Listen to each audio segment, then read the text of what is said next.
Le docteur, c'est Monsieur Ftouhi Adil qui va nous parler de l'épithélium et de la sécheresse oculaire. Bonjour Adil. Le micro, tu peux activer ton micro. Le micro, Adil. C'est bon? Bon, c'est bon, parfait. Bon. Oui, très bien. Ok, donc attends, je vais partager mon écran. Voilà, hop. Voilà. Voilà, c'est parfait. Donc tu Voilà. commences dans... On y Bonjour va. à tous. Je suis, Attends, Attends une seconde, Adi. C'est bon, tu peux y aller. Vas-y. Vas-y. C'est à toi. Voilà, je voulais remercier, je suis ravi d'être parmi vous. Je voulais remercier toute l'équipe de l'Accord pour m'avoir invité pour parler de ce sujet. Puis je remercie également Siem qui a très très bien introduit le sujet. Comme vous l'avez évoqué, Siem, tout à l'heure, la sécheresse oculaire est une pathologie multifactorielle qui implique les larmes et la surface oculaire et qui peut induire des lésions conjonctivales et des lésions cornéennes. Des études précédentes ont déjà montré des facteurs de différenciation et de prolifération de l'épithélium conjonctival, mais finalement, on en sait encore peu sur l'épithélium cornéen.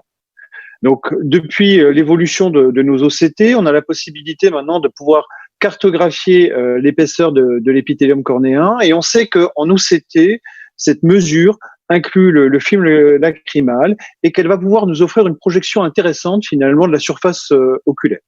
Donc, au travers de ce travail, on a analysé tous les différents stades de sécheresse oculaire et on a analysé toutes les différentes morphologies que l'on pouvait rencontrer de l'épithélium cornéen.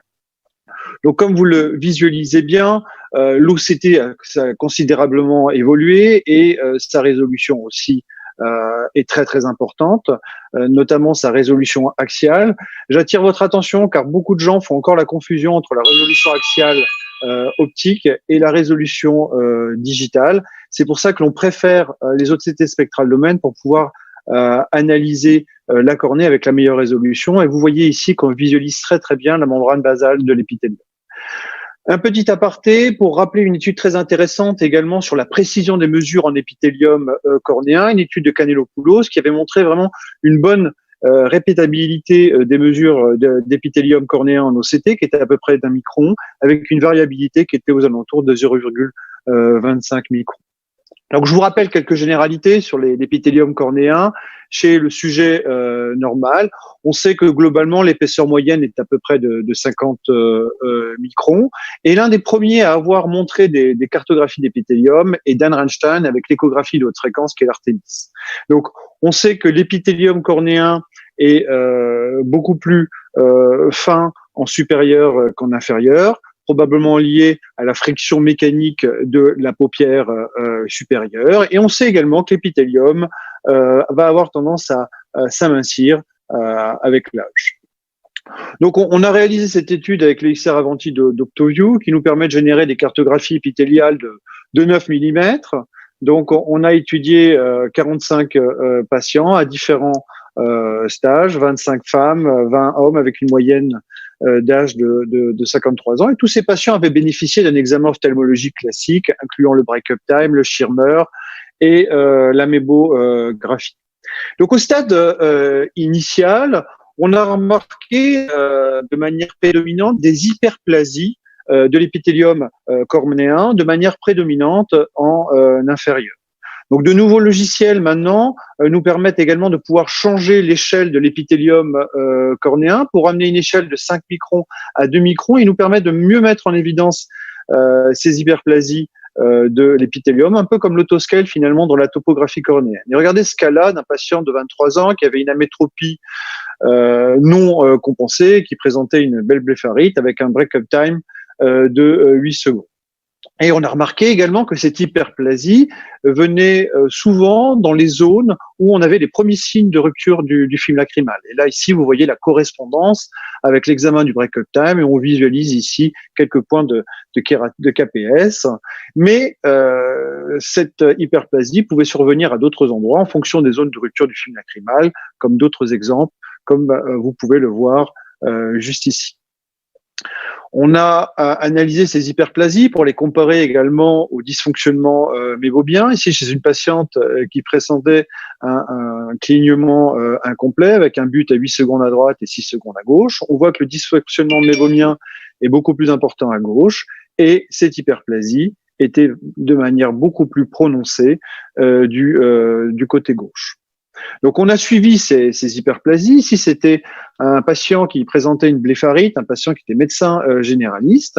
Et après des soins classiques, soins des paupières avec masque chauffant et un agent mouillant, on observe une résorption quasi complète après 2 mois de traitement de cette hyperplasie.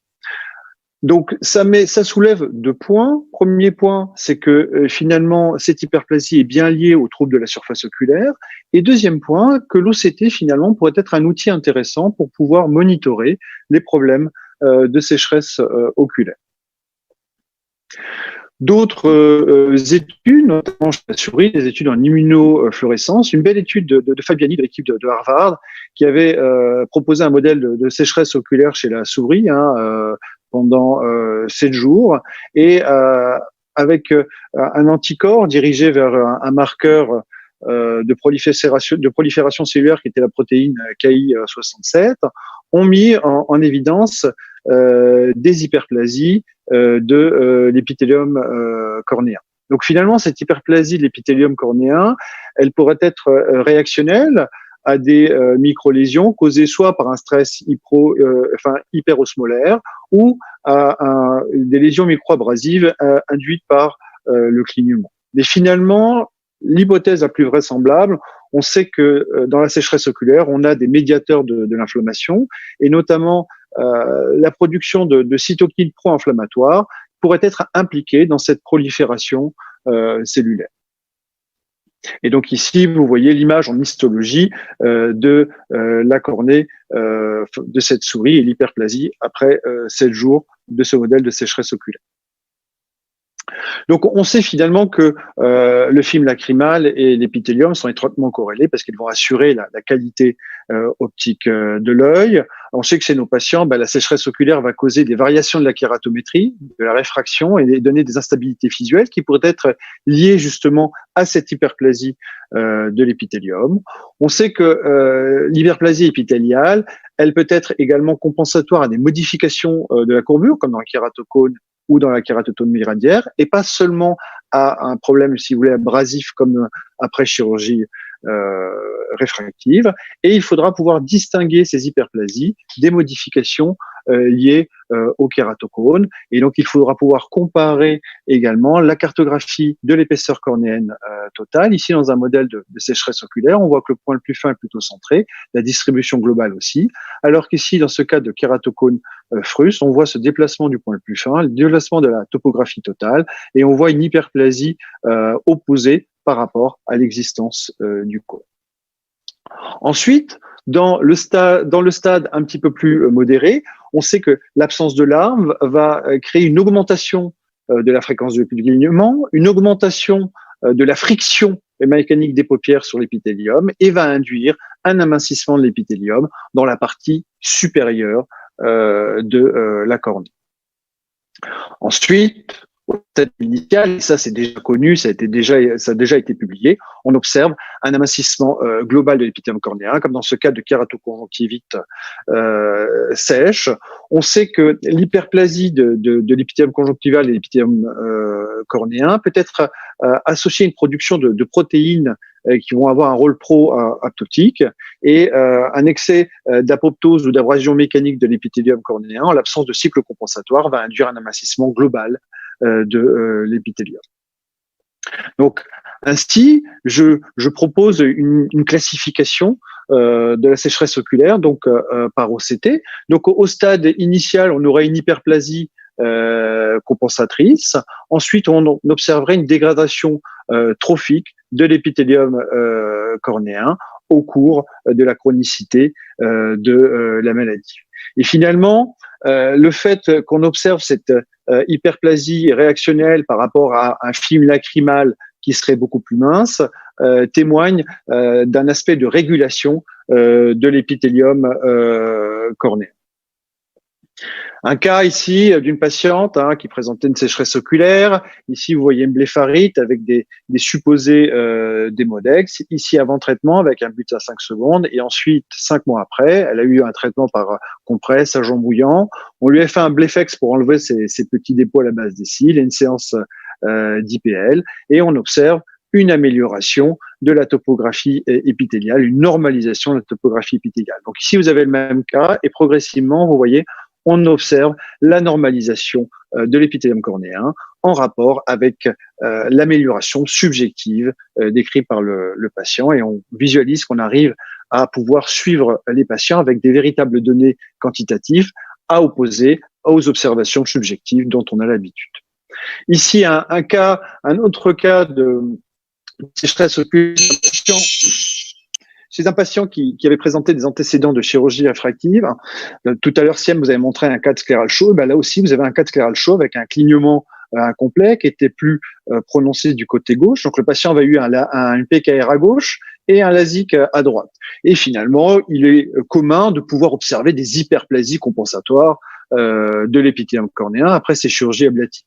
Ici, on voit bien qu'il n'y avait pas de véritable dysfonctionnement mébobien, mais ce patient avait des sécheresses oculaires et une blépharite liée aussi à ce clignement incomplet. Regardez ici, donc ce patient, on lui a donné toute une série de traitements et avec une rééducation du clignement, comme vous l'avez évoqué tout à l'heure, Siem. Et pour la première fois en OCT en face, regardez, on arrive à voir le mébum qui est clair après le traitement sur le bord libre des paupières. Et c'est la première fois qu'en OCT en face, on arrive à voir ce fameux mébum. Et donc, on va pouvoir suivre ce patient. Regardez, après traitement, on va voir une disparition de cette hyperplasie épithéliale à droite, mais également à gauche. Et donc, finalement, la question qu'on va se poser, c'est de quelle manière pourraient intervenir les troubles de la surface oculaire dans les facteurs régressifs post-chirurgie réfractive. Et donc, il n'est pas dénué de sens, finalement, d'imaginer que l'OCT peut être un outil intéressant pour pouvoir monitorer la sécheresse oculaire avec, d'une part, la pachymétrie globale, l'épithélium, la cartographie épithéliale normalisée qui va nous permettre de mieux mettre en évidence ces hyperplasies. Siem vous l'a montré, on a la possibilité de mesurer le ménisque de l'arme et on a la possibilité également de pouvoir réaliser des photos des glandes de mébomus. À partir du moment où vous avez une caméra infrarouge, et ça c'est avec le XR Avanti qui n'est pas designé pour ça, vous éversez la paupière de votre patient et vous êtes capable d'obtenir ces images. On va s'offrir un petit peu de perspective ici avec de l'OCT en face, en OCT de ultra haute résolution et regardez, on arrive maintenant à voir la phase lipidique du film lacrymal. Et donc, c'est pour introduire maintenant la sortie de nouveaux appareillages. Vous savez que les OCT spectraux ne cessent d'évoluer, que les capteurs sont de plus en plus sensibles et vont de plus en plus vite. Et ici, regardez, vous avez une image du Solix qui génère une vitesse d'acquisition de 120 000 scans par seconde. Et on va pouvoir avoir des images peut-être de moins bonne résolution, mais tout aussi comparatives de la phase épidique du film lacrymal. Et donc finalement, on s'imagine très bien qu'on pourrait éventuellement étudier la rémanence des collyres grâce à l'OCT. Donc en conclusion, la cartographie épithéliale peut avoir un rôle très intéressant pour monitorer la sécheresse oculaire et apporter des données objectives et quantitatives, donc que ce soit pour le suivi ou pour le screening. Ces données sont à comparer à des questionnaires de satisfaction comme le SPID ou le DI. On a besoin d'avoir des études beaucoup plus larges pour pouvoir confirmer cette proposition de cartographie de la sécheresse oculaire telle que je l'ai proposée. Et on doit également prendre compte de ces hyperplasies dans le diagnostic différentiel du kératocone. Et il faut avoir aussi une attention très particulière, notamment dans les implantations multifocales. Il faudra toujours associer l'épithélium à la cartographie épithéliale à la topographie cornéenne, car ces hyperplasies peuvent modifier la kératométrie. Et quand on cherche d'avoir un résultat avec une certaine précision, il serait utile de pouvoir comparer ces deux éléments. Ensuite, les nouveaux logiciels de normalisation de l'épithélium cornéen nous permettent de mieux mettre en évidence ces hyperplasies et on ouvre une nouvelle fenêtre également avec l'OCT en face du film lacrymal et notamment de la phase lipidique pour apporter des données supplémentaires dans le bilan de la sécheresse oculaire par OCT. Et je vous remercie de votre attention. Merci beaucoup, Aidil, pour cette belle présentation, comme d'habitude.